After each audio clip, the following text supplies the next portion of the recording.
Hi everyone, welcome back to another video from Gameplay Classic.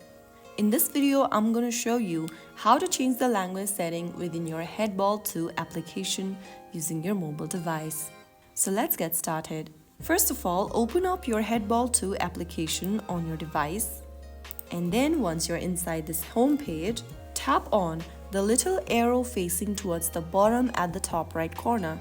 This will open up several options from where you need to tap the gear icon. Now, tap on the language option within the settings menu and a list of available language will appear. Choose your desired language from the list and this will restart the application and also change your language setting within the app.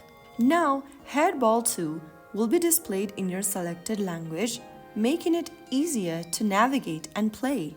You can always go back to the same menu and change to a different language again if you prefer. So that's how you easily do it. I hope you found the video to be helpful. If it was, make sure to give us a thumbs up and subscribe to Gameplay Classic for more videos like this. I will be back again in the next episode. Thank you for watching.